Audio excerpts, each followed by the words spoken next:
Y muchas gracias por acompañarnos un miércoles más en nuestras charlas en contextos de pandemia o en tiempos de COVID-19. Bienvenidos a Gobierno y Análisis Político. Para los que son nuevos, Gobierno y Análisis Político es una organización civil mexicana. Tenemos sede en la ciudad en Guanajuato y en el estado de Veracruz. Y trabajamos dos áreas de atención fundamentales: análisis político, entendido como tal, y también acompañamiento y fortalecimiento a sociedad civil organizada. Entonces, la mañana de hoy nos acompaña el biólogo Amílcar Pérez Riverol. Amílcar, recientemente también, no solo biólogo, sino influencer en las redes sociales, gracias al seguimiento que ha hecho muy puntual de las estrategias nacionales de distintos países y distintas regiones a la pandemia del COVID-19. Amparado también en sus conocimientos, digamos, y su especialización en temas de biología y microbiología. Entonces, bienvenidos. Amílcar, muchas gracias por aceptar, a pesar de ser un poco renuente a la tecnología, por aceptar acompañarnos la mañana de hoy. Y la dinámica va a ser un poco una primera parte de presentación de Amílcar, de ponencia de Amílcar, y luego vamos a tener una media hora, 40 minutos para preguntas y respuestas. Entonces, el chat está habilitado. Le voy a pedir a todos los participantes que en la medida de lo posible intenten mantener apagados sus micrófonos para no generar interferencias o ruidos. Y pues nada, bienvenido Amílcar, la pantalla es tuya y el micrófono es tuyo. Hola, buenos días. Yo primero me gustaría agradecerles por la invitación a esta, yo diría que conversación sobre algunos datos que me parecen interesantes compartir relacionados con las estrategias nacionales de enfrentamiento a esta pandemia y digamos que el tipo de acciones que se han ido implementando para disminuir el impacto de la pandemia en cada uno de los países. Yo voy a ir intentando compartir la pantalla en cuanto acá.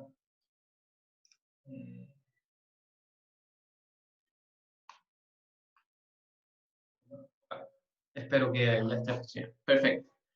Bueno, como les decía, agradezco la invitación solo para completar un poco la presentación, quizás porque es importante en el contexto de esta conversación. Sí, yo soy microbiólogo de formación y hice mis estudios de maestría en el Laboratorio Nacional de Referencia de Virus Respiratorio del IPK en Cuba, y mi tesis fue particularmente con virus influenza H1N1 pandémico. Es decir, yo hice mi tesis de maestría con un virus respiratorio pandémico. Ese fue una de las motivaciones, además de la preocupación como, como ciudadano y como científico, por intentar ayudar en el contexto de lo que estaba sucediendo, pues además el hecho de tener el precedente de haber hecho mi maestría con virus respiratorio, con un virus además pandémico. Bueno, ya entrando en la presentación, quería mostrarles, a ver,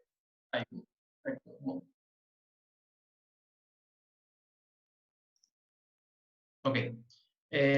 Esta sería más o menos la agenda, el esquema que tengo pensado para la presentación. Primero, hablar muy brevemente del patógeno, del nuevo coronavirus, oficialmente SARS-CoV-2, algunos elementos muy esenciales para ponernos en contexto.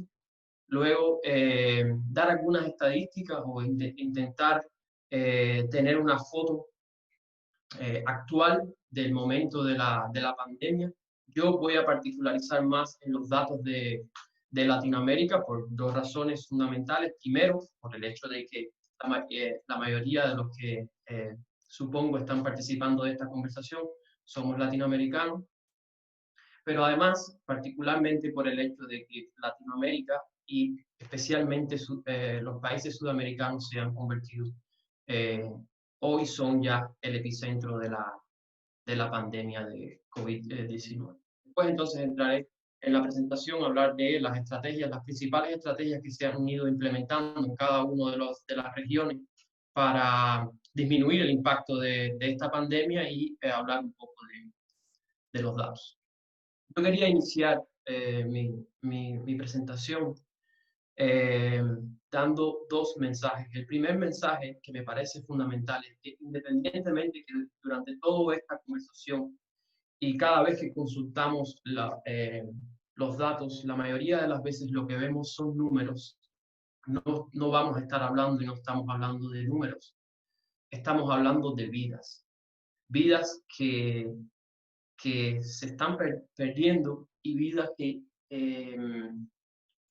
necesitamos o tenemos que intentar salvar. Y mi preocupación inicial desde que comenzó esta pandemia es intentar ayudar un poco en este sentido, en el sentido de salvar vidas, más allá de que estemos hablando de que durante la presentación pueda la mayoría de las cosas de las que estaremos hablando son datos, no son datos, estamos hablando de vida. Y el segundo mensaje que quería dar al inicio de la presentación, ya desde el inicio de la presentación, el hecho de que aunque muchos de los datos que estaremos discutiendo, aunque yo les voy a presentar,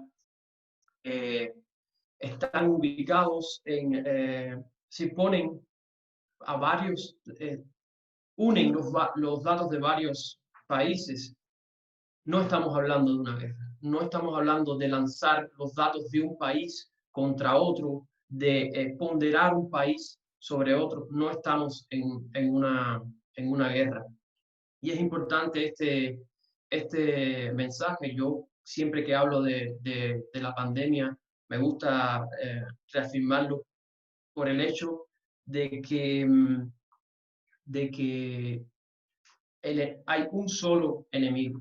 Y hasta que ese enemigo no sea derrotado en todos los lugares del mundo, esto no habrá pasado. Entonces, no se trata de comparar datos, decir este país es mejor que otro, lanzarse datos unos contra otros. Bien, bueno, solo para hablar brevemente, esta es una foto, un modelo del virus. Acá tienen a esta bestia que es la que nos ha traído los últimos 5 meses y que ha cambiado el mundo. Es un virus de la familia Coronaviridae y a pesar de que no es un virus nuevo, de hecho ya hay varios miembros de la familia que se conocían antes, pues hay un grupo de 4 miembros de la familia que son comunes, causan infecciones anualmente y hay 3 miembros dentro de los cuales está el SARS-CoV-1 que provocó la epidemia de SARS en 2003, el MERS y ahora este SARS-CoV-2 que ha sido el miembro más, digamos, más letal de la familia. Yo quería dar un mensaje también importante cuando estamos hablando de términos más biológicos, más de virología al inicio, y es que uno de los mensajes que más se ha repetido entre políticos, entre medios de comunicación, entre personas que quieren priorizar o que están en contra de muchas de las medidas que hoy que voy a mencionar durante la presentación, es el hecho de decir, no, esto no es más que una gripe. Yo quería mostrarles brevemente por qué el SARS, el nuevo coronavirus, no es un virus no es igual a un virus de influenza estacional. Miren, este es el número reproductivo básico, ¿ya? Que en el caso de las influencias estacionales está alrededor de 1.3, en el caso del nuevo coronavirus está entre 2.4 y 2.6. Este número podría parecer que no hay mucha diferencia, pero fíjense lo que pasa cuando ocurren 10 ciclos de infección respecto a influenza. ¿Cuántos infectados hay con ese número reproductivo básico? Y miren lo que pasa cuando estamos hablando del nuevo coronavirus. Estamos hablando de 256 personas contra 2.047 infectados en 10 ciclos de infección. Y otra cosa muy importante es que la letalidad del nuevo coronavirus, comparada con los virus de influenza estacional, es muy superior. Por tanto, este virus es más infeccioso y más letal que los virus de gripe estacional. Y es un error, por tanto, comparar y decir que los mismos virus o que es la misma cosa. Y es un mensaje que yo quería dar, porque es un mensaje que he visto muy repetido, particularmente entre los políticos, para justificar que no se apliquen un grupo de medidas que son importantes para frenar el avance de la pandemia y el impacto al final en la salud de las personas. Bien, bueno, acá tienen una foto que yo actualicé en la mañana de hoy. Esta es la foto del mundo, esta es la foto de la pandemia hoy. Más de 6.3 millones de casos confirmados. Es importante hacer la diferenciación entre casos confirmados y personas infectadas, porque casos confirmados está relacionado con el número de test, ¿ya? Casos confirmados por pruebas de laboratorio. Sabemos por los estudios de seroprevalencia que se han hecho que este número es muy inferior al número real de infectados. Y esa diferencia va a estar relacionada con la cantidad de test que haga cada país, de la cual vamos a estar hablando en la presentación. Y más de 380.000 fallecidos hasta hoy. Según los datos, estos son los datos del New York Times, pueden variar un poco en dependencia de la fuente que sea consulta.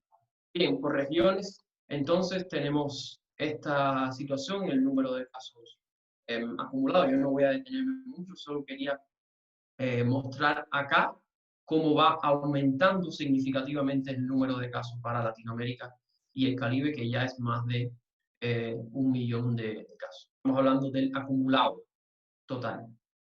Quería además mostrar cómo va la evolución en el número de fallecidos diarios. Este es el análisis para la semana del 25 al 31 de mayo. Y quería mostrar acá cómo, si, aquí no está la figura, pero si yo les muestro la figura de hace una semana, 2 semanas, Estados Unidos tenía el mayor número de fallecidos. Hoy es Latinoamérica, ¿ok? Y particularmente resalto aquí Brasil como lo que yo llamo en este momento el epicentro de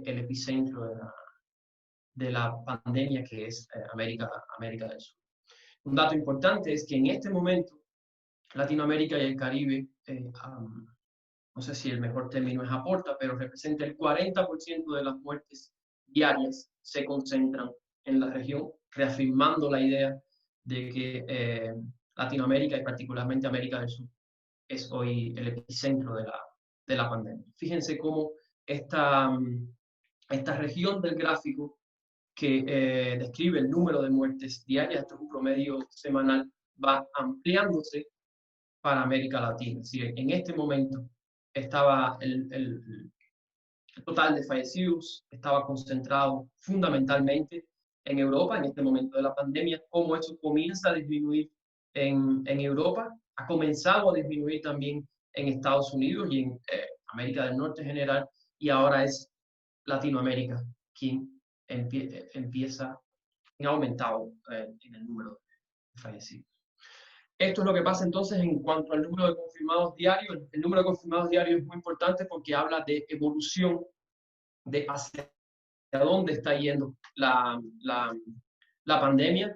Fíjense que hace solo unos días hubo un pico de confirmados diarios, ¿ya? Y esto está relacionado fundamentalmente con ese aumento en el número de casos en Latinoamérica, y también con el hecho de que a medida que la pandemia ha ido aumentando, pues ha ido aumentando el número de test que se realizan diariamente. Fíjense que estamos hablando de expansión, aún de una expansión. El dato para hoy es de más de 100.000 casos, es decir, en realidad es para ayer, para los confirmados de ayer, son más de 100.000 casos aún en todo el mundo.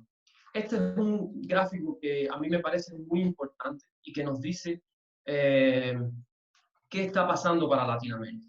Fíjense que este es el gráfico de evolución de confirmados diarios.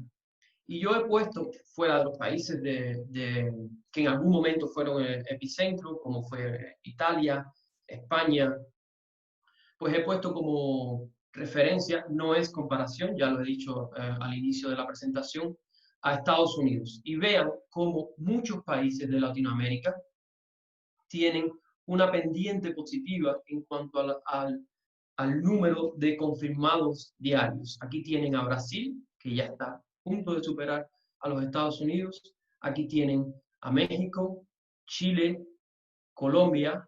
En cuanto esa curva tenga una pendiente positiva, quiere decir que la epidemia para cada región o para cada país está en crecimiento. Y de hecho lo vemos aquí con estos datos que yo he dejado. Estos son los datos del 2 de junio, de ayer. ¿Okay? Vemos el total de casos acumulados en Brasil. Estos son los 6 países con mayor cantidad de casos acumulados, perdón, casos confirmados. Es importante señalar la diferencia entre casos confirmados y número de casos reales, y cómo crecieron en las últimas 24 horas, con Brasil con un crecimiento de casi 16.000 casos el primero para el 2 de junio. Otros datos importantes, o otro dato importante es la evolución en el acumulado y en el número diario de fallecidos. Y como ustedes pueden ver aquí, sucede lo mismo que para los gráficos de los infectados. La pendiente continúa siendo positiva para la mayoría de los países de Latinoamérica. Fíjense acá, pendiente positiva. A diferencia, por ejemplo, de Estados Unidos, es importante señalar que en el caso de Estados Unidos, el comportamiento puede variar un poco si se retiran o se excluyen los datos de New York, pero de manera general, cuando vemos todo el país, vemos que hay una tendencia a un plató, ¿ya? Mientras que para Latinoamérica todavía la pendiente es positiva, tanto en el acumulado como para la mayoría de los países en Latinoamérica, o para muchos países en Latinoamérica, la pendiente aún es positiva. Y de hecho lo vemos cuando, por ejemplo, analizamos los 7 países que informan mayor cantidad de casos en los últimos 7 días. Y vemos que de esos 7 países, 4 son latinoamericanos. Brasil, como el país que más informa, Perú, Chile y México, confirmando esto que he venido mostrando de el hecho de que Latinoamérica es la región en estos momentos más complicada y el epicentro de la pandemia particularmente. Quería mostrar además cómo se ha ido comportando la letalidad. Ven aquí, en cuanto más azul, mayor tendencia al azul, pues mayor es mayor es la letalidad. Y ven aquí el gráfico que para algunos países latinoamericanos, México como el único país en Latinoamérica cuya letalidad es mayor del 10%, pero ojo, esto está relacionado con el hecho de cuántos test se realizan en cada país, porque esta letalidad, que en inglés sería case fatality rate, es una relación entre el número de fallecidos versus el número de casos confirmados, que como ya les he mencionado varias veces, es diferente al número de casos reales. Pero es una medida, te da una medida de cuántas personas o qué porcentaje de personas de los casos confirmados fallecen para cada país. De todas maneras, en este momento, América del Sur, perdón, tiene una letalidad que es inferior a la que se produjo en Europa, por ejemplo, lo ven en este gráfico de acá. Y finalmente, para dar una idea general de lo que está pasando en términos de números en América Latina, pues muestro también un indicador que también que es un indicador, digamos, feliz, que es el número de recuperados, es decir, el número de individuos que se han recuperado, confirmados con COVID-19 y que ya se ha recuperado, es decir, ya ha sido dado de alta, y aquí simplemente muestro o resalto algunos de los países. Cuba con un 87,1%, estos son datos del 27 de mayo, si no estoy recordando errado. Tenemos a México con un 70% y quería mostrar solamente aquí Brasil con un 40% pacientes. Bien, entremos ahora un poco a hablar de las estrategias de disminución de impacto de la COVID-19 en cada uno de los países. Vamos a establecer, a mí me gustaría establecer un punto de referencia inicial. ¿A dónde podríamos haber llegado si estas estrategias no se hubiesen implementado? Voy a referirme a un estudio, a un análisis que cambió el curso de la estrategia del Reino Unido, que es un estudio o un análisis que fue publicado por un grupo del Imperial College, dirigido por el epidemiólogo Neil Ferguson, y que en aquel momento, cuando fue publicado, estamos hablando del 26 de marzo, proyectaba que si no se tomaba ninguna de las medidas de las cuales estaremos hablando durante la presentación, alrededor de 7 billones de personas se iban a infectar con el virus en el mundo, y se esperaban y proyectaban 40 millones de fallecidos. Como ustedes ven aquí, la situación hoy es bien diferente. Estamos hablando hasta este momento de 380.000 fallecidos. Quiere decir, el grupo de estrategias de las cuales estamos hablando, de herramientas de las cuales estaremos hablando, ha tenido un impacto positivo en disminuir, digamos que los daños provocados por la pandemia. Bien. ¿Cuáles estrategias debemos usar? Hay una sola estrategia para frenar el avance del virus. ¿Podemos hablar de una única? No. Sí, de una única herramienta. No, no hay una bala de plata para frenar el avance del nuevo coronavirus. Por lo tanto, de lo que hemos hablado, de lo que vamos a hablar hoy, y lo que se ha hecho es que cada país ha implementado un grupo de estrategias dependiendo de sus condiciones para intentar frenar el avance del virus. Pero en todo caso, yo quería dar el mensaje de que no existe una única estrategia, una estrategia indiscutible por la cual tú digas, si haces esto, esto y esto, vas a frenar el virus. Depende de cada región, y en todo caso no puede ser una. Bien, y quería mostrarlo acá. Por ejemplo, si vemos el caso de Europa, vamos a ver que para cada país, o para los casos que estoy mostrando acá, se implementaron no solo una estrategia, no solo un tipo de medida para frenar el avance, sino que se fueron combinando medidas, y es necesario combinar medidas para frenar al virus y, en definitiva, controlar la epidemia en cada país. Y aquí pueden ver que cada una de esas medidas y cómo los países fueron aplicando diferentes, no solo una. No existe una sola medida que tú puedas decir, si aplicas esta, pues es posible frenar el virus. Y lo quería evidenciar con estos gráficos. Aquí pueden ver, por ejemplo, cómo se combinan diferentes medidas para ir disminuyendo ese número al que hice referencia inicialmente, que es el índice reproductivo del virus, y cómo la aplicación combinada de medidas hace que podamos ir disminuyendo el índice reproductivo básico, el número reproductivo básico del virus, hasta ubicarlo por debajo de 1. ¿Por qué por debajo de 1? Porque cuando este número reproductivo básico conseguimos ponerlo por debajo de 1, es el único momento en que estamos frenando. Indica que estamos frenando el avance de la epidemia en cada territorio. Y la combinación, por ejemplo, quería simplemente para evidenciar la importancia de estas estrategias. Por ejemplo, para el 30 de marzo en Europa, el uso de estas estrategias que mostré anteriormente se estima que hayan salvado alrededor de 38.000 vidas en Italia y alrededor de 16.000 vidas en España. Lo tienen aquí. Esto es un análisis, otro análisis realizado por el grupo del epidemiólogo Neil Ferguson del Imperial College de Londres. ¿Ya?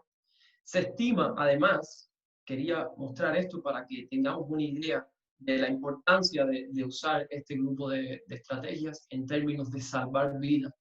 Esto es una estimación, perdón, a Estados Unidos de cuántas vidas se hubiesen salvado si este grupo de medidas se hubiesen implementado una semana antes.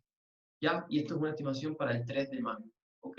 Y estamos hablando de una diferencia de casi 30.000 vidas por una semana antes de aplicación de este grupo de medidas, para que veamos la importancia de cada una de estas medidas, de aplicar estas medidas. Quería hablar un poco y visualizar un poco más esto, hablando de un índice que para mí es muy importante, que es el coeficiente un coeficiente que mide el vigor de las medidas que se aplican y el momento en que esas medidas se aplican. De nuevo, los datos están para Cuba, porque son los datos que yo he trabajado, pero podríamos comparar con cualquier país. Estamos estableciendo una referencia y en ningún caso comparando Cuba con otros y diciendo yo lo hice mejor, yo soy mejor, lanzando datos unos contra otros. Queda el mensaje nuevamente. Bueno, ¿qué vemos aquí? Este coeficiente, que mientras mayor sea este coeficiente, indica que el rigor de las medidas son más fuertes. Y lo que vemos, por ejemplo, en el caso de realizar esta comparación no, de analizar este coeficiente para Cuba y países que han tenido, por ejemplo, esto lo podríamos hacer, lo estoy haciendo con Cuba de nuevo, pero podríamos hacerlo con Costa Rica. Lo que vemos es que ese coeficiente, en el caso de Cuba, por ejemplo, era del 66% en el día 21 de su epidemia y era era 3 veces superior que el de Italia en el día 21 de su epidemia. Y yo quiero ya desde ahora decir también que es muy importante que las medidas se apliquen cuanto antes. Yo creo que tengo una diapositiva por ahí que lo voy a explicar un poco. ¿Ok? Era casi cuatro veces superior, entre tres algo veces superior que el coeficiente de España en el día 38 de su epidemia. Y era casi 10 veces superior al coeficiente de los Estados Unidos en el día 27 de su epidemia. Quiere decir, a medida, aquellos países donde las medidas se implementaron más rápido y con más rigor, pues lo que se ha visto es que han conseguido controlar con menos daño humano, su epidemia. De nuevo, esto lo podríamos hacer con Cuba, pero lo podríamos hacer con Costa Rica, o lo podríamos hacer con cualquiera de los países en la región que han tenido un menor impacto. Y entonces llegamos a la parte de la presentación en la que yo quiero hablar en la que vamos a mencionar ya las medidas, las estrategias o herramientas de reducción que se han venido implementando por los países para frenar el avance de la pandemia. Yo la he dividido en dos grupos. El grupo que está relacionado al control de la epidemia, a frenar el número de contagios, y un grupo de medidas que está asociado al tratamiento de aquellos pacientes que ya se han infectado y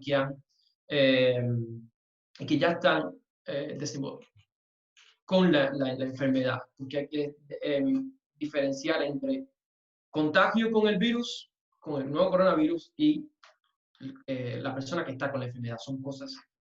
Bien, dentro del grupo de medidas de control de la epidemia está el cierre de fronteras. Esta es una medida de las primeras que fueron implementadas por cada país y está relacionada con impedir el setting, es decir, que el virus entre en el país. Hemos visto que, o no tanto impedir como retrasar el momento en que el virus entra en el país y cuántos casos son el punto de partida de la epidemia en cada país.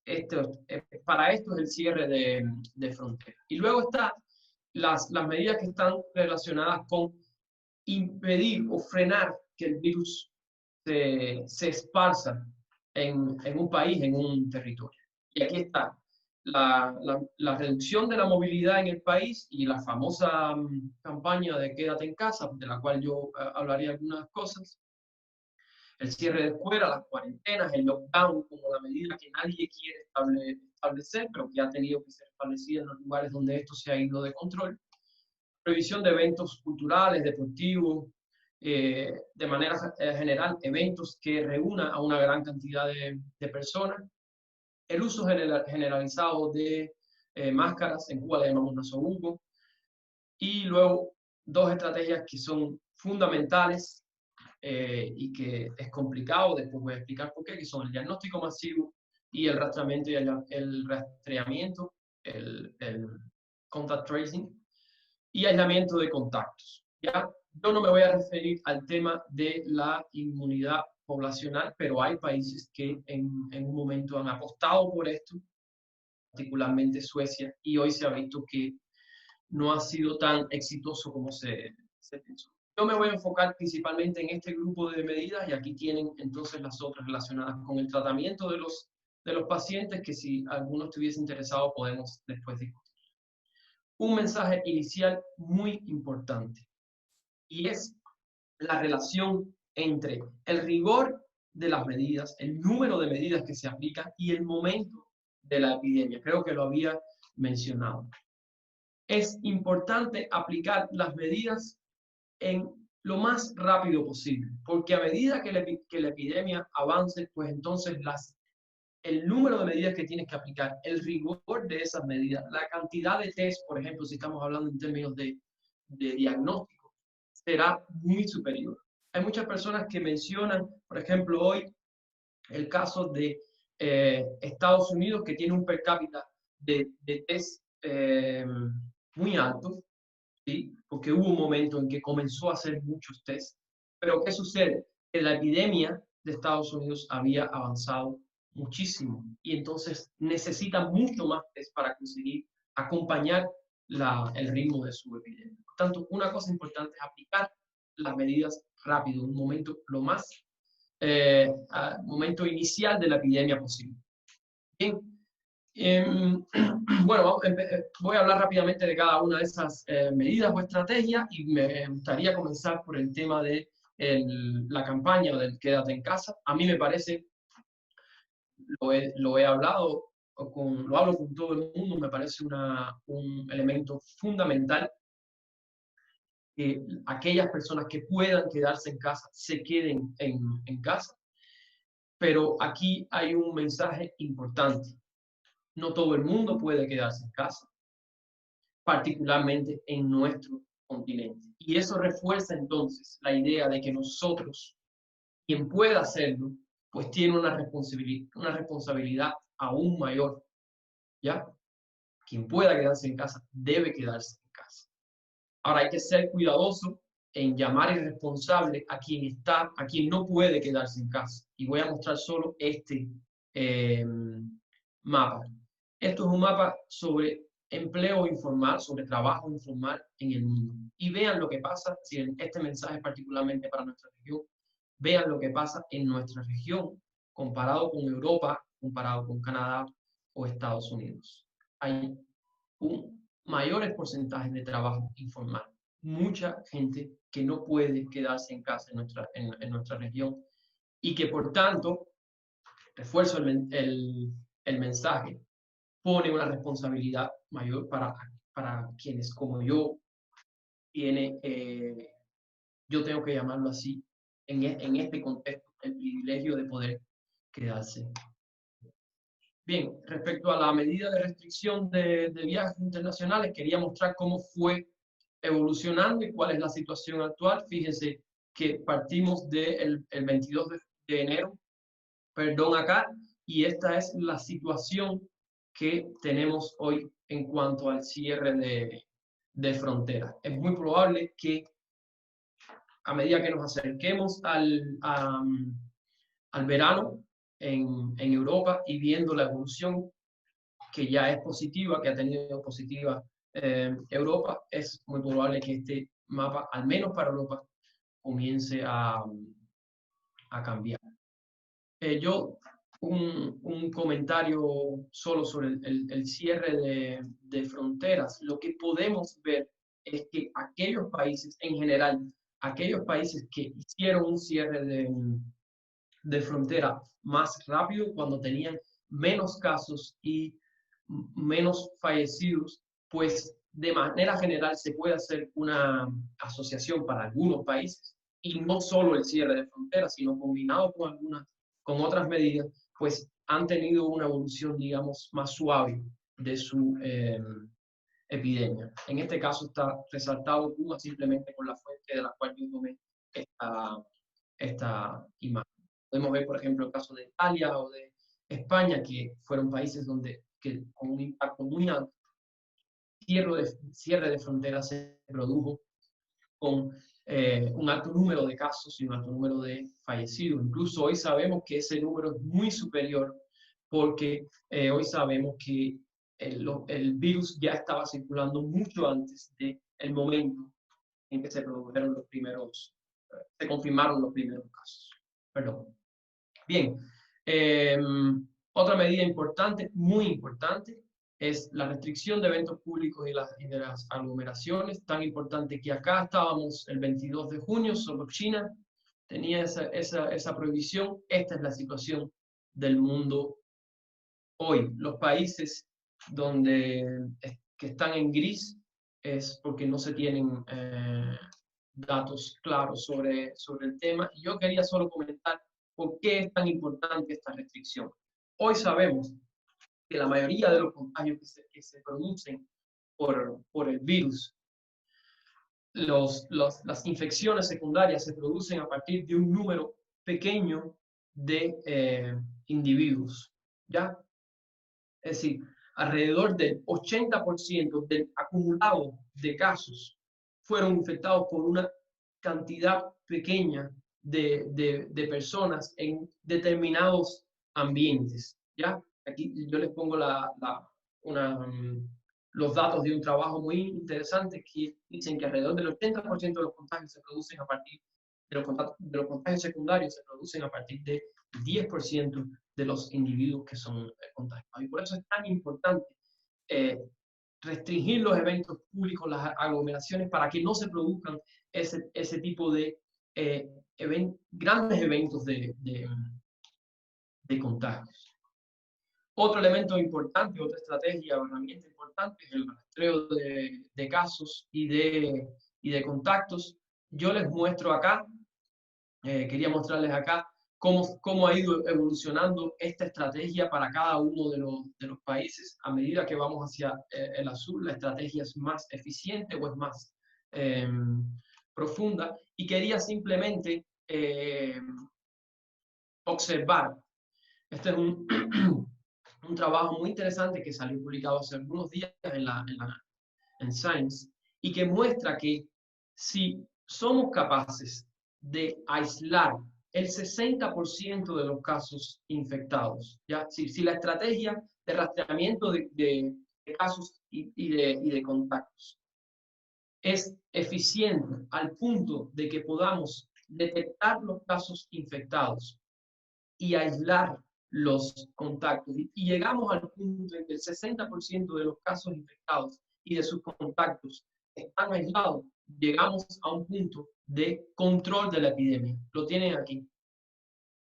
Bien, eso es un elemento que nos muestra la importancia de la estrategia del rastreamiento de contactos, y por qué muchos de los países han ido fortaleciendo su estrategia de rastreamiento de contactos. Algunos países con tecnología digital, otros sencillamente usando personas, usando personal sanitario o voluntario, pero es un elemento muy importante para frenar el avance del virus.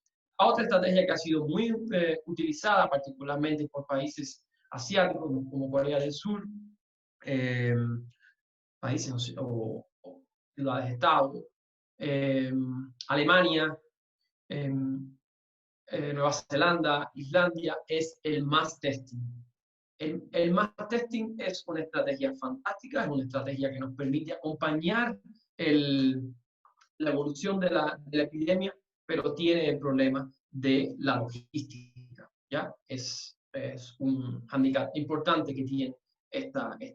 Es por eso que nosotros vemos una diferenciación en cómo se ha llevado o cómo ha sido el nivel de test en cada uno de los países, y vemos que hay países que le hacen test a todo el mundo. Acá en la base de este gráfico, y va disminuyendo la parte de la población que es testeada en dependencia de las condiciones de cada país. Lo idóneo, la recomendación, digamos, desde el punto de vista epidemiológico, sería hacerle diagnóstico, hacerle test, estar en la base de este gráfico.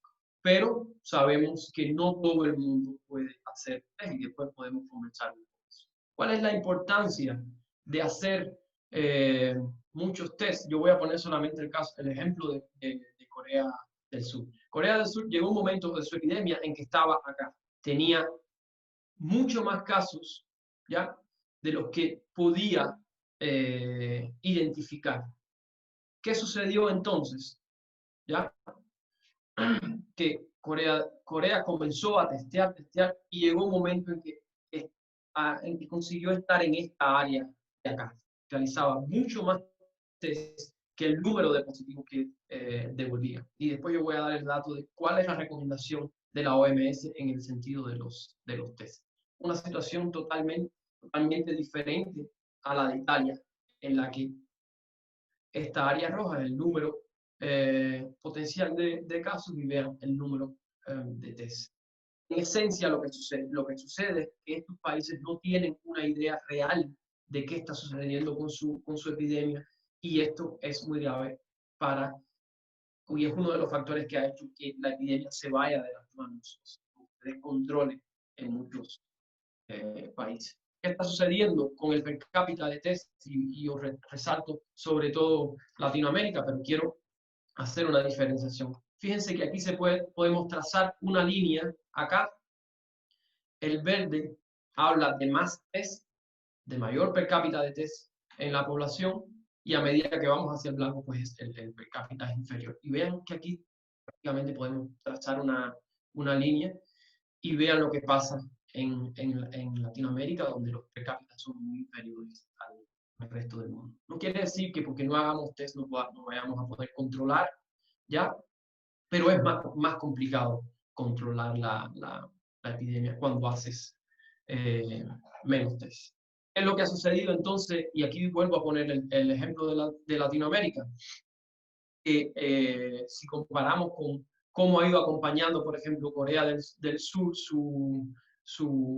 su epidemia, pues la mayoría de los países latinoamericanos, que hoy además están en una situación epidemiológica más complicada, el número de test ha estado por debajo de esas referencias. Y eso además nos dice o nos indica que el número de casos totales en Latinoamérica puede ser muy superior al que vemos. Como había dicho anteriormente, no quiere decir que el que más test hace está en una mejor condición en cuanto a términos de test. Eso depende de la epidemia de cada país, del tamaño de la epidemia en cada país. Por ejemplo, si vamos a poner el caso, podemos poner el caso de Cuba. Cuba tiene un per cápita que es inferior al de Estados Unidos, lo pueden ver aquí, ¿ya? Este es el de Cuba, que está alrededor de 9,45, el de Estados Unidos es muy superior. Sin embargo, ¿qué sucede? Que como Cuba comenzó a testear desde muy temprano,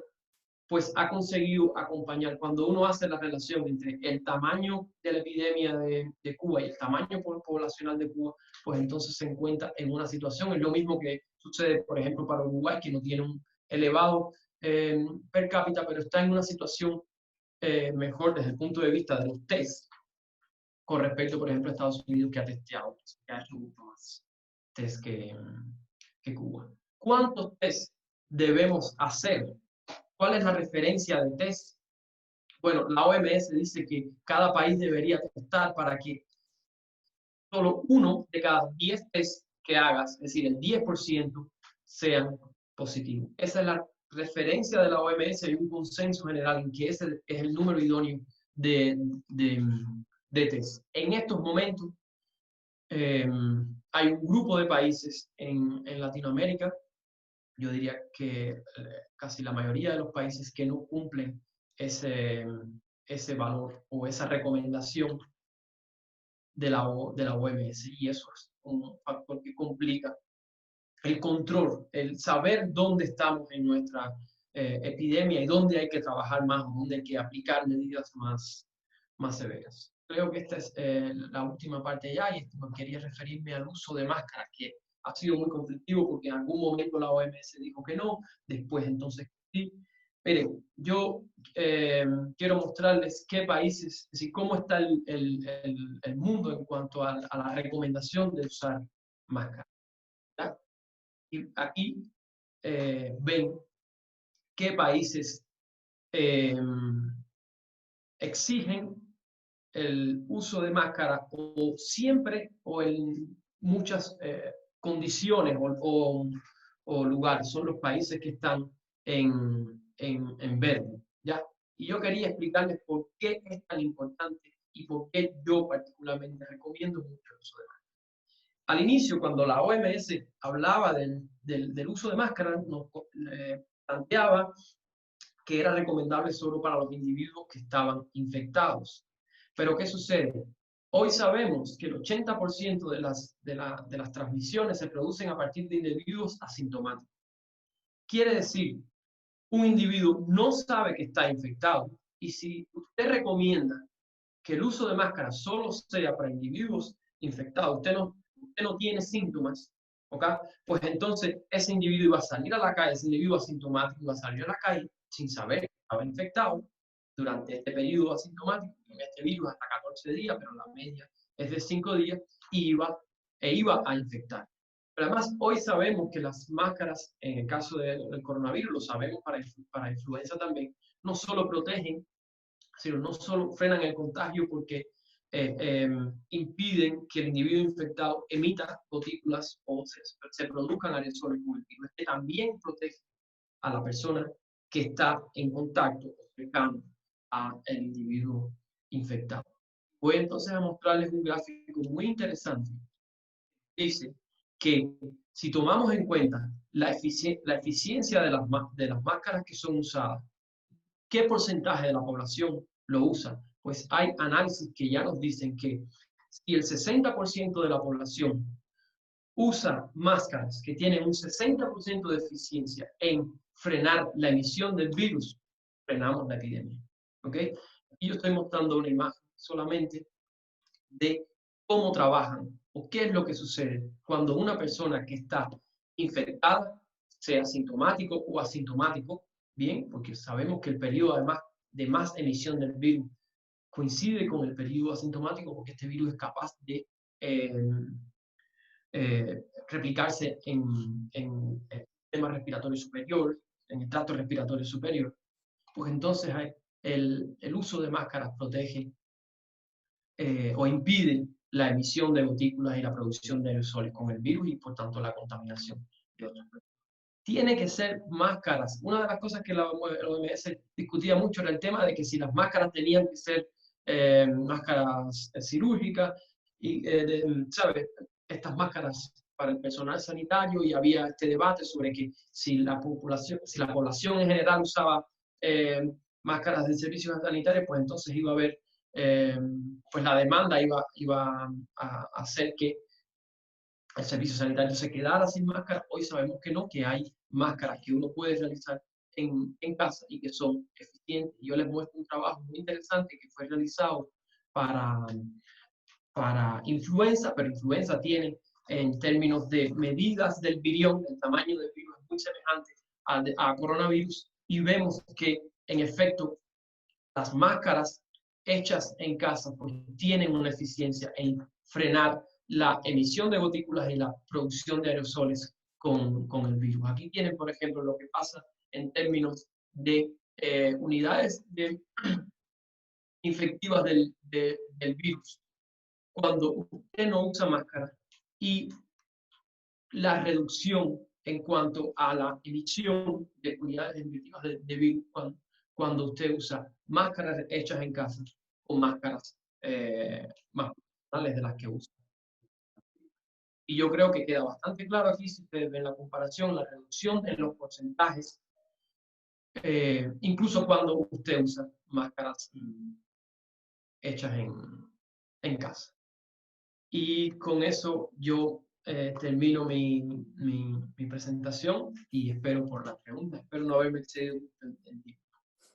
No te preocupes, muchísimas gracias, Amílcar. Ahí estuvimos disfrutando la presentación y nadie se fue, entonces no pasa nada. Estamos en tiempo, de hecho vamos a abusar de tu tiempo, así que ya, no sé si quieres dejar de compartir la pantalla, te lo recuerdo, Okay, y sí. abro los micrófonos y para las preguntas, por favor, preguntas concretas en la medida de lo posible. Ya tenemos por aquí a alguien que había pedido la palabra. Adelante, Armando. No. Abre tu micrófono, tienes que abrir el micrófono. Bueno, ¿alguien más que tenga otra pregunta en lo que Armando restablece su micrófono? Que no puedo abrirlo. Ya. Ya. Bueno, se escucha, ¿verdad? Primero, felicitarte, Amílcar, porque has hecho una presentación magnífica, profunda y entendible. Eso es una serie de virtudes que casi nunca va juntas. Calidad y simplicidad para entenderla. A ver, yo tengo dos preguntas. Una muy concreta. Hay un problema con los datos, con la transparencia de los datos en política pública. Regímenes que son estructuralmente opacos tienden a censurar los datos porque dan una mala imagen de su Estado. Y regímenes que son formalmente democráticos, cuando hay problemas con los datos, cuando se enfrentan a cosas nuevas, también. Entonces, primero quería saber si por estudios anteriores o por este mismo caso has podido acceder a algo que digamos, indique que hay alguna especie de subregistro de los datos, tanto en autocracias como en regímenes democráticos. ¿Has podido ver algo de eso, algo fiable, algún análisis? He visto muchas cosas de prensa, pero quería tu opinión. Y la segunda, muy concreta. Esto ha sido centrado en América Latina, porque la mayor parte de nosotros estamos acá. Piensa en un país de tamaño medio y desarrollo medio, puede ser Colombia, un país promedio de América Latina que se puede dar en Asia o en África, pero pensemos en América Latina. Ahora mismo, si tú, y te la voy a poner difícil, pero si tú tuvieras que ser, si fueras el estadista de ese país en el momento actual, no con lo que se hizo, no se pudo hacer, en el momento actual, sabiendo que tienes un imperativo político de salud pública, pero también tienes una recuperación económica que afectará o no a la población y a la propia salud, ¿qué hacer? Es decir, ¿qué hacer? Ahora mismo, ¿qué hacer? ¿Hasta dónde se puede sostener esto? Sabemos, tú lo has dicho, yo lo pienso igual que tú, que la clase media puede ser un poco más consciente, protegerse y proteger a los demás, descargar el sistema de salud, pero ¿qué hacer? Entonces, las dos preguntas esas, fiabilidad de los datos en cualquier tipo de régimen, si has visto algo de eso, serio, y qué hacer, sobre todo en la dimensión económica de aquí en adelante en un país medio de América Latina. Ok, gracias, Armando, por la pregunta. Voy a pedirles permiso para compartir la pantalla nuevamente y voy a poner unos datos aquí que nos pueden ayudar con esa respuesta. Acá, bien. Esto que estoy mostrando acá es un estudio muy interesante que ha hecho Financial Times, que es ir buscando en cada uno de los países la media de fallecidos, la media histórica de fallecidos para un periodo, para este periodo que hemos tenido de pandemia, y qué ha sucedido con el número de fallecidos en cada uno de esos países. ¿Ok? Fíjense que aquí no estamos hablando, fíjense que voy a mencionar algunos, ¿no? Aquí está Reino Unido, Dinamarca, aquí está Chile, aquí está Alemania, aquí está Italia. Sí, no estamos hablando en ningún caso de autocracia o de regímenes con mayor control sobre la... Sí, yo no soy de ciencias políticas, por favor, sin problema ninguno, alguien me corrige si estoy diciendo alguna cosa que no es cierta, pero en todo caso estamos hablando de democracias europeas. Aquí hay un problema fundamental y es que nos estamos enfrentando a un problema de una magnitud que en todo caso nos sobrepasó nuestras capacidades de respuesta. Yo no quiero entrar en el debate, y es un debate que ha sido muy fuerte durante todo este tiempo, sobre el hecho de si cuánto la reacción de Europa estuvo condicionada a la posibilidad de que China no hubiese informado todos los datos, o esta cosa de que, esta teoría de que China, junto con la OMS, escondieron datos. Yo siempre defiendo en este sentido de que esa posibilidad existe. Espero por los análisis concluyentes al respecto, pero hay una realidad más allá de esa posibilidad, y es que había datos, y Europa tenía datos para haber reaccionado antes, y no lo hizo, ¿ok? O no lo hizo de la manera que esto requería. Y el ejemplo que yo entiendo de eso no es solo el hecho no es solo tomando como referencia los datos que ya había, que sí ya había, no eran los que escondían, los que potencialmente podía esconder China, sino los que ya estaba dando, justificaban una respuesta y una preparación mucho más rápida que la que hubo por parte de la mayoría de los países de Europa. Yo no estoy minimizando para nada el efecto intrínseco de las características de este virus. Eso es una cosa importante. Pero más allá de eso, se podía haber reaccionado. Y yo siempre cito, de nuevo, no quiero ser crítico de nadie, ni lanzar nada contra nadie, pero yo siempre cito, por ejemplo, que si tú podías tener tus sospechas sobre China, en todo caso la sospecha nunca iba a ser de que estaba informando de que la situación era menos grave, sino que era más grave, ¿ya? Pero, por ejemplo, yo siempre veo el caso de España con Italia. ¿Sí? Ya Italia estaba en una situación epidemiológica muy complicada y España se demoró mucho para actuar, mucho. Y no había ninguna razón desde el punto de vista epidemiológico para pensar que en España iba a ser diferente. ¿Ok? Bueno, volviendo al tema de los datos, sí, la respuesta sería sí, hay problemas con los datos, pero en todo caso, al menos lo que estamos viendo acá es que está relacionado con la capacidad de reacción ante un problema que ha sobrepasado el sistema sanitario de muchos países. Y poco a poco hemos visto, aquí tienen los datos de que el número de fallecidos es muy superior al que se está reportando para casos de COVID-19. Eso está sucediendo en estos países que estoy mostrando aquí, pero puedo decirles, ya yo desafortunadamente no tengo aquí los gráficos, pero ya yo he visto análisis que se están haciendo, que se hacen en Brasil, y está sucediendo acá. Ha sucedido, yo leí un trabajo que hace algunos días compartí sobre la Ciudad de México, donde hay una diferencia de 8.000 muertes en cuanto a los informados por COVID al promedio anual, y luego lo que pasa para los meses de marzo a abril y mayo. Esto es un análisis en los registros civiles de Ciudad de México. Yo realmente tengo que ser sincero y decir que no entré mucho más en analizar el medio que lo publicó, pero es una situación que se ha producido en todos los países, además en aquellos países donde han tenido una situación epidemiológica más complicada. Eso es una cosa que una vez, Armando, yo te comenté. Si la probabilidad en que haya un error en el conteo de fallecidos, estoy hablando de fallecidos, ya es superior en la medida en que la epidemia sea más complicada. Y lo podemos ver aquí. Si hay por ejemplo, ¿cuáles fueron los países más complicados, con una situación epidemiológica más complicada en Europa? Pues España, Italia y Reino Unido. Fíjense el exceso de fallecidos acá. Reino Unido, casi 60.000. Italia, casi 47.000. España, lo mismo. ¿Sí? En aquellos países donde el impacto es mayor, por ejemplo, Portugal y Dinamarca se han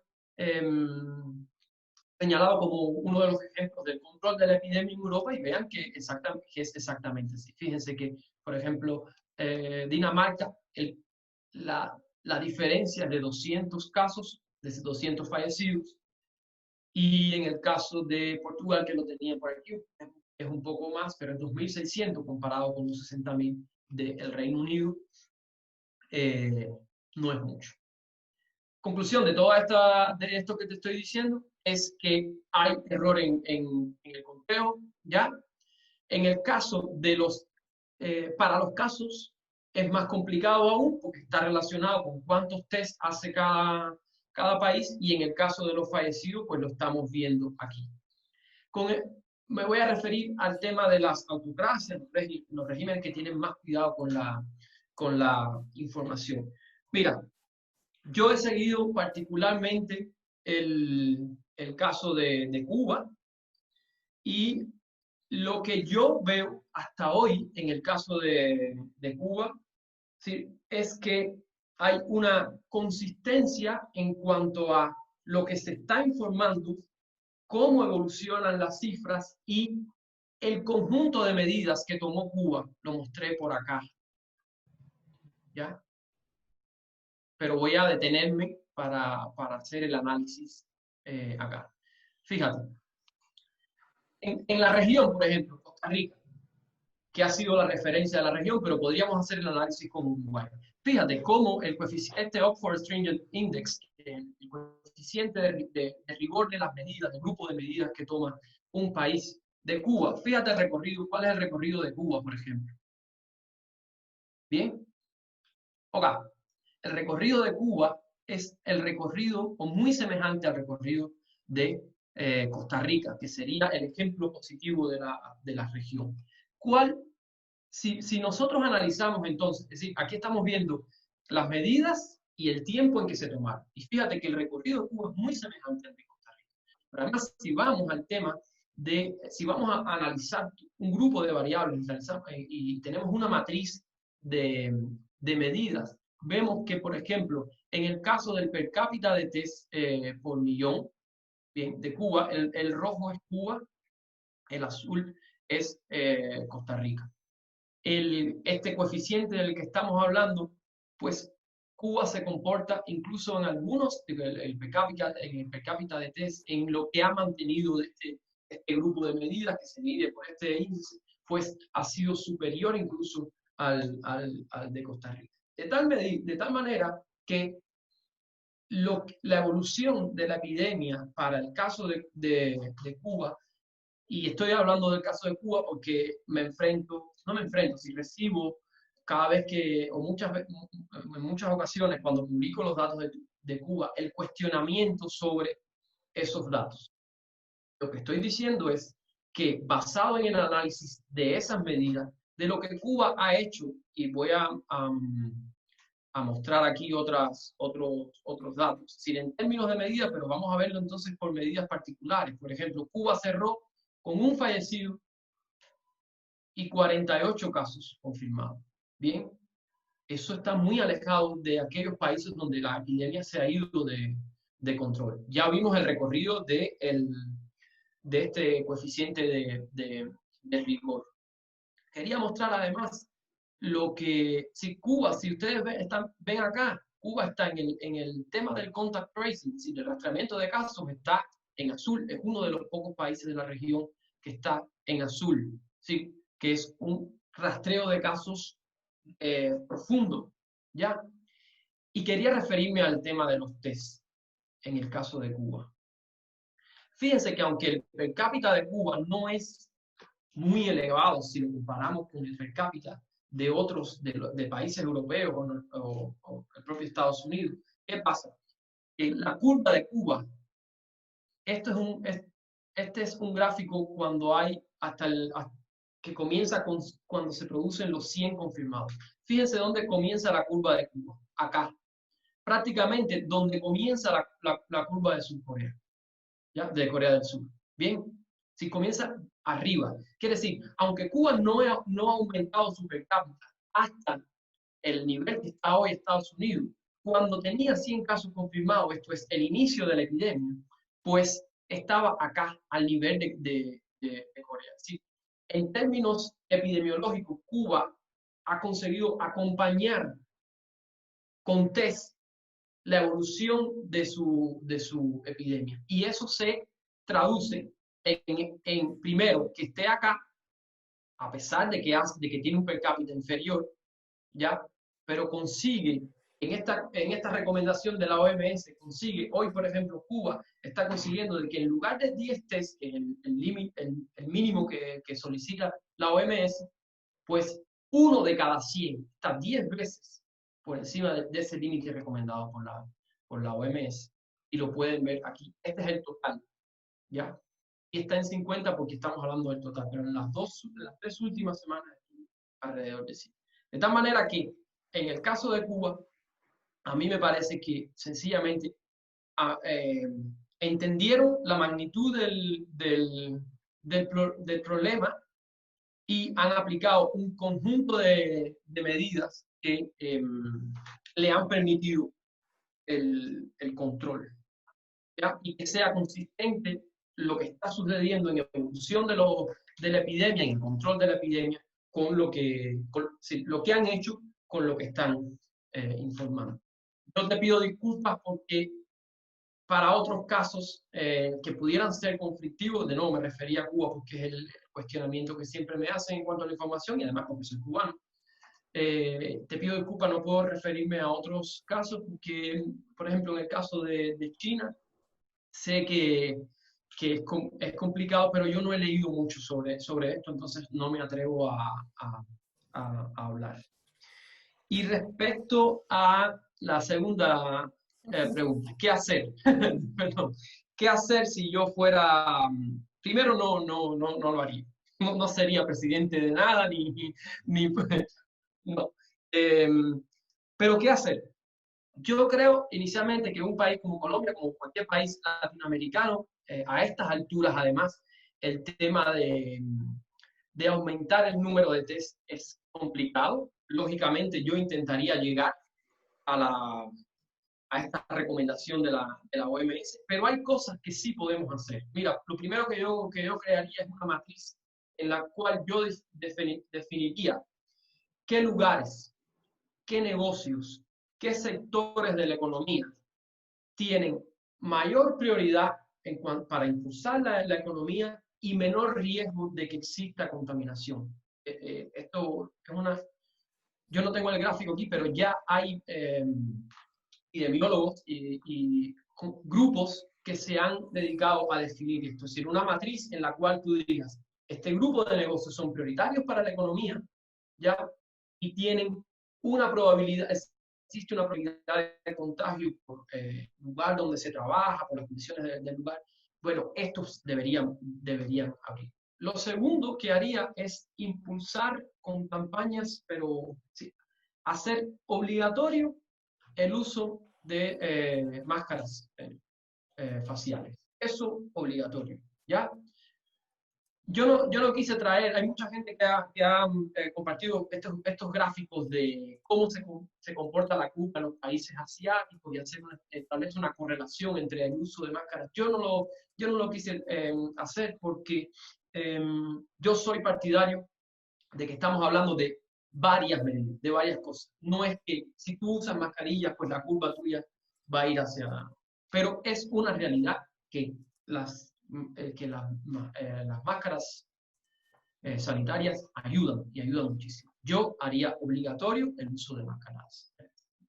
Y luego entonces, otra cosa importante es que ya que no tengo y es lo que sucede en Latinoamérica, no tengo un sistema creado ya preparado como lo tenían muchos de los países asiáticos para el mass testing, pues fortalecer al menos el rastreamiento los métodos de rastreamiento de contacto con uso de tecnología digital. Ese trabajo que yo mencioné acá habla de la experiencia coreana de Corea del Sur. Sobre el uso de la tecnología digital para hacer el rastreamiento de datos, para avisar además la probabilidad de que si estás en un área donde se han confirmado tantos casos, cuidando además los datos individuales, porque tú no necesitas exponer la identidad de la persona, tú lo que necesitas es la cantidad de los datos sobre cantidad de casos confirmados en el lugar donde tú estás. Y hay experiencias como la de Corea fantástica en los cuales han conseguido frenar a partir del contact tracing usando datos digitales, que para América Latina no es, yo sé que no es como Corea del Sur, pero es una experiencia que se podría implementar. Y otra cosa importante es que nada de grandes eventos en espacios interiores.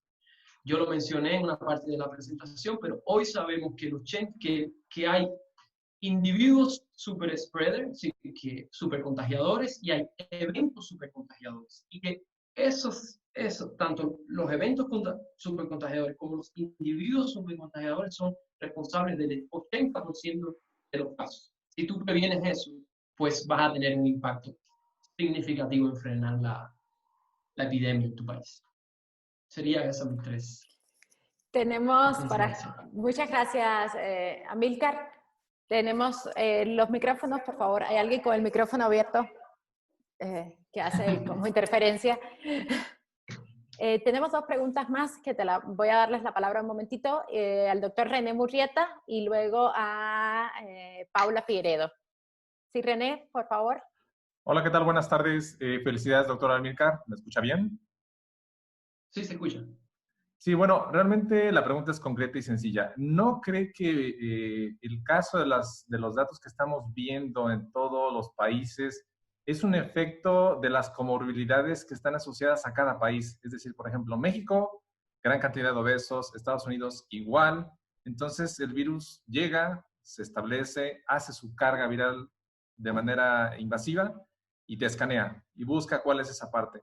Entonces mi pregunta también implicaría decir, ¿por qué los gobiernos en su momento dado no pusieron o prestaron atención a aquellos alimentos que están afectando directamente la salud de los individuos y directamente la economía de cada país? Ok, gracias por la felicitación y gracias por la pregunta. Dos cosas. La observación que usted hace es importante. Ya se ha empezado a ver en varios países que el grupo por ejemplo, que hay sectores de la población, perdonen los términos si están errados, ustedes que son de ciencias sociales, me corrigen sin problema, ya lo dije. Pero hay partes de los sectores de la población que están siendo más impactados, que ya vemos, por ejemplo, en Latinoamérica, que están siendo más impactados, que son impactados diferencialmente. Por ejemplo, yo he leído varios trabajos acá en Brasil en que al inicio de la epidemia, las personas de clase media, blancos, tenían un impacto superior. Eso ha ido cambiando y ya hay varios trabajos que hablan del número de fallecidos 5 veces superior para los pobres y individuos negros, ¿ya? Sí, hay un elemento importante que está relacionado con las comorbilidades, con el hecho, por ejemplo, de que hay países donde sí, hoy sabemos, por ejemplo, que además de los grupos etarios, de la edad, las comorbilidades, los padecimientos cardiovasculares, hipertensión arterial, por ejemplo, para el caso de Cuba, yo he hecho el análisis y las dos comorbilidades más relevantes que aparecen son la hipertensión arterial, claro, también son más comunes, y la diabetes. Y si usted hace el análisis y analiza los datos de diabetes en el mundo, va a ver que países como Brasil, como México, como Estados Unidos tienen las tasas de incidencia mayores de diabetes. pero también de este tipo de comorbilidades como hipertensión arterial y demás. Y que está relacionado con el hecho de que, sí, yo hago la relación en cuanto al hecho de que las personas, la alimentación de cada persona, desafortunadamente en este mundo está relacionada con qué puede pagar cada persona. ¿Sí? No es solo un tema de educación en términos de la alimentación, sino de qué puede pagar usted para alimentar. ¿Sí? Entonces, se comienza a ver una correlación en cuanto a los hábitos alimenticios, ya, y la letalidad. Si hay un grupo que está relacionado con los pobres, que son donde tiene más impacto de diabetes, por el tipo de alimentos que puede pagar, por la alimentación, la educación en torno a la alimentación, pero yo diría que no es un factor que podamos mencionar independiente al número de contagios.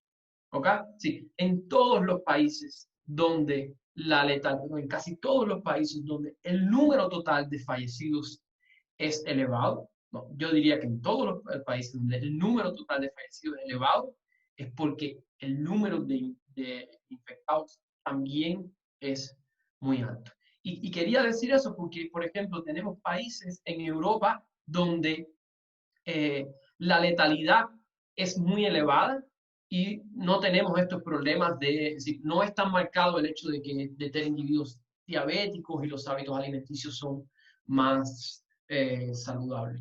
Por tanto, lo que estoy queriendo decir es que acá hay una correlación, es decir, hay una relación de factores, no se puede aislar un solo factor. Y hasta el momento, en mi criterio, el factor más importante está relacionado con la magnitud de la epidemia, con cuántos contagiados tú tienes en el país, y esos datos ya lo estamos viendo en aquellos lugares donde el número de contagios ha sido superior al nivel de colapsar el sistema de salud, pues entonces la letalidad aumenta. Y aumenta sencillamente porque si tú tienes individuos a los cuales les podías, en unidades de terapia, podías dar el tratamiento en unidades de terapia intensiva, pero ahora o no tienes lugar para ese individuo, o no puedes tratarlo de la manera en que debería ser tratado un individuo, porque el sistema está colapsado y los médicos y no hay capacidad del sistema sanitario para darle atención, pues entonces un individuo en otras condiciones no fallecería, fallece. Y eso aumenta la letalidad. Eso sin contar que con el colapso del sistema sanitario por COVID, otro grupo de problemas, de enfermedades o pacientes de accidentes y demás, pues entonces no pueden ser atendidos simplemente porque el sistema está colapsado. De tal manera de que sí hay una influencia, pero no se puede ver aislada. Hay que verla dentro del contexto hay que verla junto con otros factores, y yo resalto que para mí el más importante hasta ahora está relacionado con la magnitud de la epidemia en cada país. Gracias, muy amable. Buenas tardes. Gracias, René, y muchas gracias, Amílcar. Paula. Paula. Ok, ¿me escuchas? Sí, correcto. Hola, buenas tardes. Muchas gracias, Amílcar, pues muy instructivo.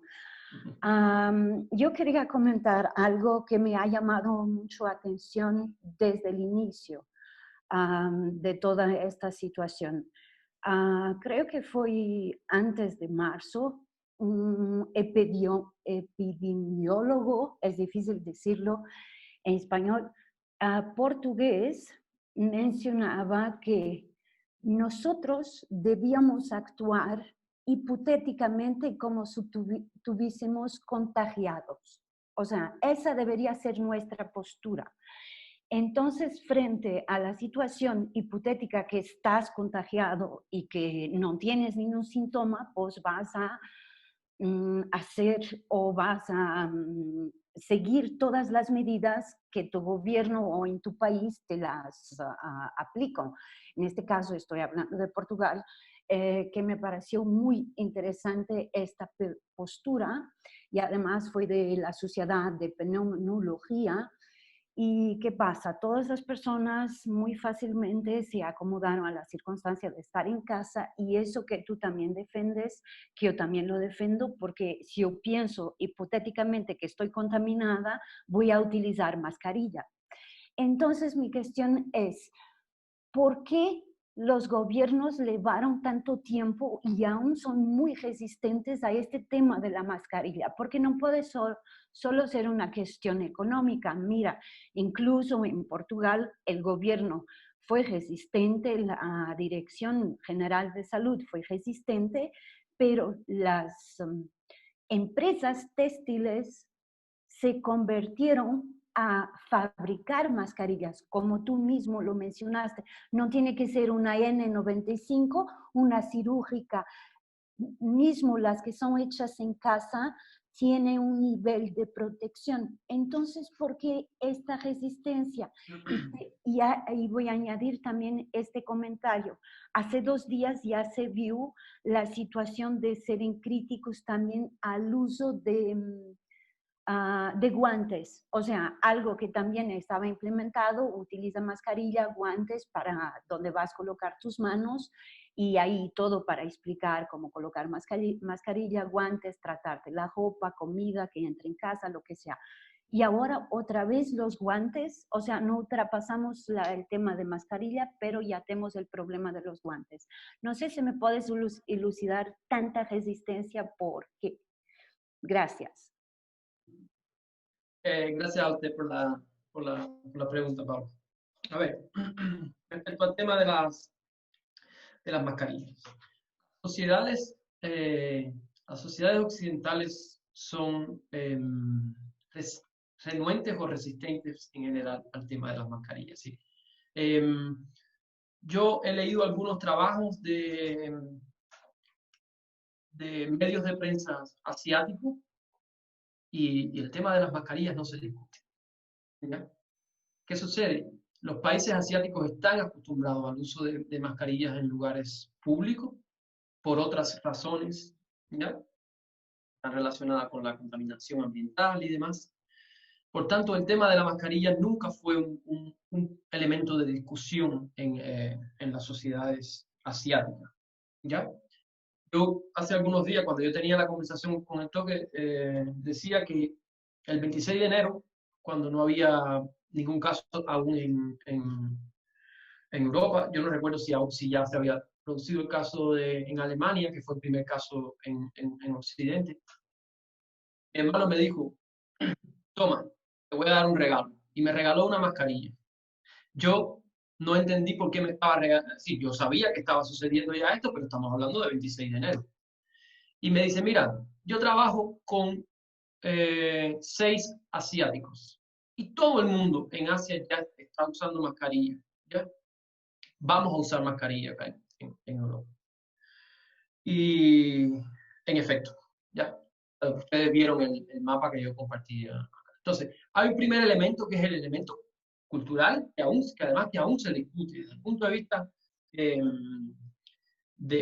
sí, yo veo en muchos medios la discusión en torno a si es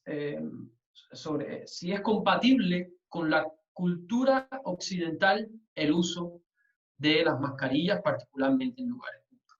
Yo, a medida que la epidemia ha ido avanzando, que cada vez, desafortunadamente, una cosa que en mi criterio ha pasado con Occidente es que no fuimos capaces, por muchas cosas, de calibrar esto. Algo así no sucedía desde inicios con un virus respiratorio, quiero decir. Porque todo el mundo hace el paralelismo con el virus de la inmunodeficiencia humana, pero el problema es que no es lo mismo. ¿Okay? No es lo mismo el modo de transmisión, la cinética de los contagios. Sí, estamos hablando de millones de contagios y de millones de fallecidos con VIH, pero estamos desde 1982, ¿okay? 83. Y aquí estamos hablando de 6 millones de contagios en 5 meses. Por tanto, no, la comparación no cabe. ¿Bien? Entonces, está el elemento cultural que aún se discute. Hubo una cosa inicialmente que fue el hecho de que la OMS quería que no se produjera escasez para el personal sanitario, cosa con la que yo concuerdo totalmente, pero había alternativas, y había alternativas que se conocían. Si este trabajo que yo acabo de compartir para Influenza no es un trabajo realizado en 2020, ¿ya? Es un trabajo que está publicado hace muchísimo. Entonces, había elementos para decir, bueno, se pueden utilizar máscaras que tienen un nivel de eficiencia. Fíjense que cuando yo compartí la gráfica no hablé de máscaras, así que teníamos que tener máscaras que tuvieran 100% de eficiencia y lo correlacioné después con cuántas personas usan las máscaras con 100% de eficiencia, que ni siquiera las N95 las tienen. ¿Bien? Sino de llegar a un punto en que la sociedad usara una máscara que tuviera entre un 50 y 60% de eficiencia y un porcentaje de la población lo usara. ¿Ok? Luego, entonces también hay elementos que son reales, que están relacionados con que el uso de máscaras por un tiempo prolongado puede causar problemas en la salud relacionados con problemas respiratorios. Pero estamos hablando de que no deberíamos colocarnos en situaciones donde tengamos que usar una máscara por mucho tiempo. ¿Ya? Y esto lo voy a relacionar con la primera pregunta que usted me hizo, que es de todo comportarnos como si todos estuviésemos contagiados. Yo entiendo la recomendación, pero entiendo también que tenemos que llegar a un equilibrio, porque no es lo mismo. Si una persona sabe que está contagiada, si una persona que está confirmada con el contagio, tiene que aislarse. ¿Ya? Una persona que no está contagiada puede, en países como España, como el propio Portugal, pues salir a hacer su caminata diaria manteniendo la distancia física con su máscara, y eso es diferente a un individuo que sabe que está contagiado. Un individuo que está contagiado tiene que sí o sí quedarse en casa. Entonces yo quería hacer esa diferenciación. Y respecto a lo que estaba diciendo anteriormente, entonces, ahora, ¿cuánto tiempo usted va a estar fuera, a caminar? Bueno, su caminata no tiene que ser de 3 horas. Y si su caminata no tiene que ser de 3 horas, pues entonces usted no tiene que usar una máscara durante 3 horas, que aumenta la posibilidad de que haya un daño por el uso de la máscara. De todas maneras, de tal forma que en el momento en que estamos, tenemos que llegar a un equilibrio en el cual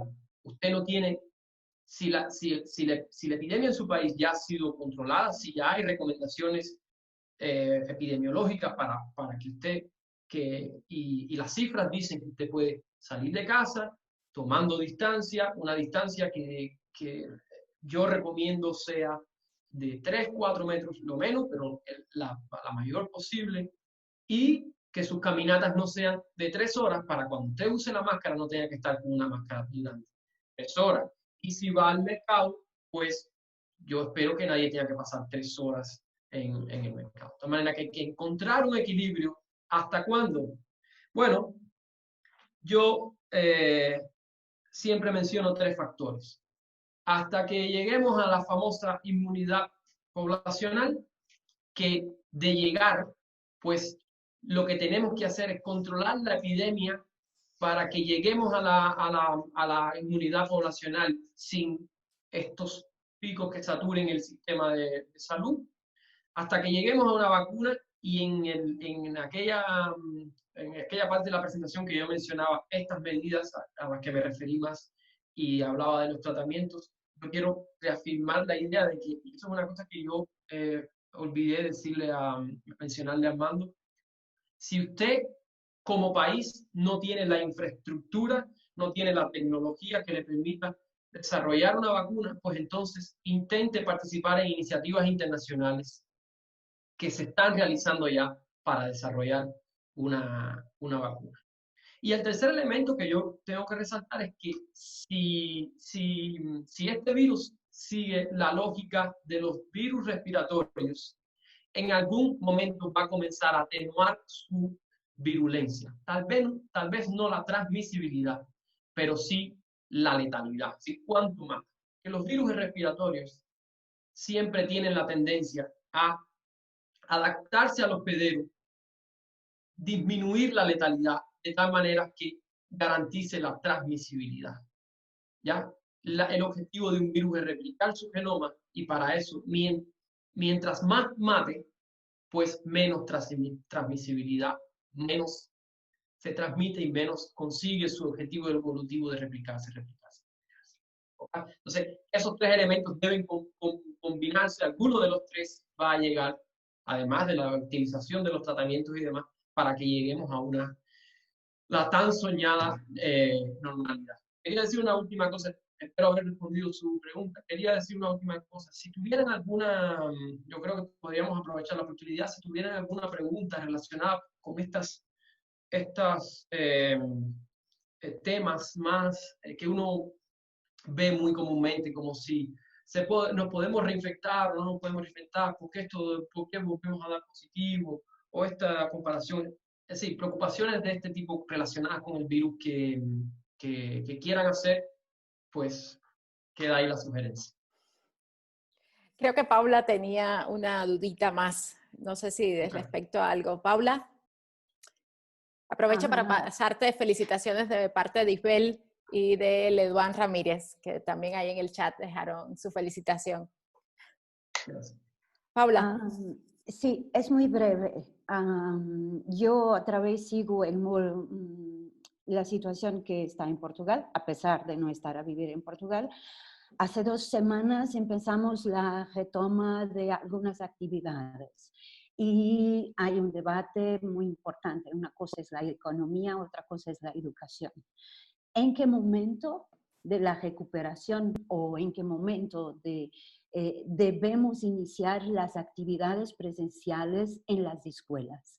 Es algo que creo que es en Portugal, es en la mayoría de los países. Yo también soy profesora. Entonces, ¿en qué momento? Porque se dice agosto, septiembre, depende de dónde va a iniciar las clases, en qué país. Pero, ¿qué piensas en esta situación sobre la actividad de educación en estos países? Gracias. Gracias a usted, Paula. Paula, una de las preguntas que me hacen y que para mí resulta más complicada de responder.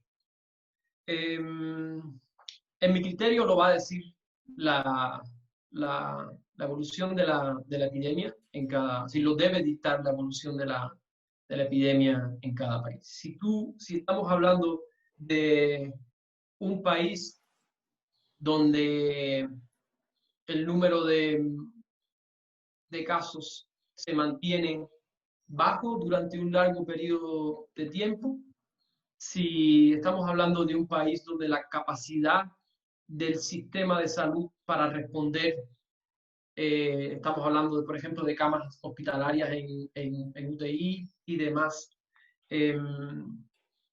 está, digamos que 50-40% de la capacidad. Si estamos hablando de un país que ya tiene un sistema bien estructurado para responder en caso de que se produzca un rebrote, pues yo creo que se podrían retomar las actividades. Yo voy a mencionar algo importante. Sí, el tema de las escuelas es complicado por una razón. Estamos hablando de ambientes interiores donde hay muchas personas juntas, donde, por ejemplo, si pensáramos en el uso de máscaras, y lo estábamos hablando anteriormente, sería durante un tiempo prolongado. Eso complica muchísimo el tema de las escuelas. Corea, por ejemplo, hace 1 o 2 semanas abrió las escuelas y tuvo que cerrarlas nuevamente. Entonces, es un tema complicado. Yo creo que espero que en 3, 4 meses la mayoría de los países tenga una situación de control que le permita abrir escuelas.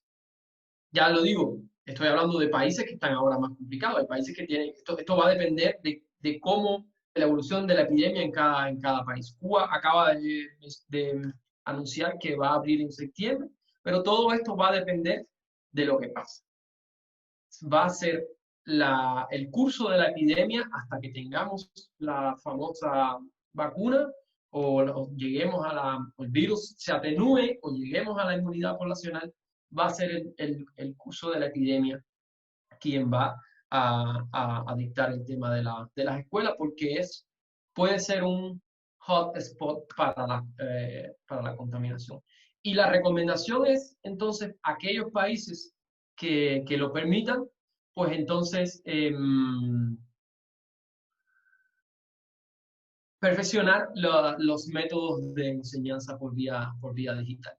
Porque la experiencia ya ha dicho que, por ejemplo, Corea del Sur, que ha sido uno de los paradigmas para el control de la epidemia, que ha tenido un programa de tracing fantástico, sí, de rastreamiento de contactos fantástico, que ha tenido un programa de testing, sí, de test fantástico, que tienen la cultura de uso de las mascarillas, que el gobierno además no tuvo ni que...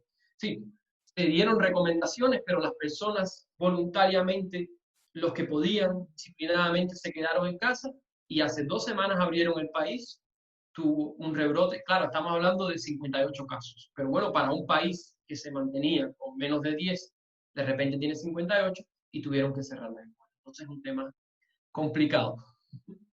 Complicado y afecta a varios de los que estamos acá, que de alguna manera estamos relacionados con el sector educativo, somos docentes o estamos en programas de posgrado o somos alumnos. Y sí, efectivamente ha sido muy complicadas las estrategias de digitalización dependiendo de los niveles escolares, de las capacidades de las universidades públicas y las universidades privadas, de aquellos que ya tenían adelantado algo con plataformas. Yo recuerdo hace un par de semestres en Libero León, que nos obligaban a tener un conjunto de actividades en la plataforma digital. Y era pesadísimo para todos. Pero ahora en el tránsito, pues ya manejábamos la plataforma, ya todo el mundo tenía sus cuentas hechas, fue mucho más sencillo. Yo hace 2 años tuve que ir a ausentarme a final del semestre y dejé el examen por la plataforma. Yo no sabía que se podía hacer el examen por la plataforma, lo hice por la plataforma, pero sí hay otras circunstancias en que no hay ningún tipo de soporte ni de parte de los alumnos, ni de parte de la infraestructura escolar, sobre todo en educación básica, hablando en casos de México y de muchos de los países de América Latina, en primarias, secundarias, donde el golpe va a ser muy complicado en términos educativos. Entonces, muchísimas gracias a todos. Aquí tenemos varias felicitaciones en el chat que podrán ver después. A Alma Yolanda, Erika, Paloma, Carlos, René, por habernos acompañado la mañana de hoy. Gracias, Diana, por el soporte y las redes sociales. Les recuerdo que nos vemos los miércoles a las 11 de la mañana, siempre para hablar de temas de interés social, de temas de interés sociopolítico en contextos de COVID-19. Gracias a todos.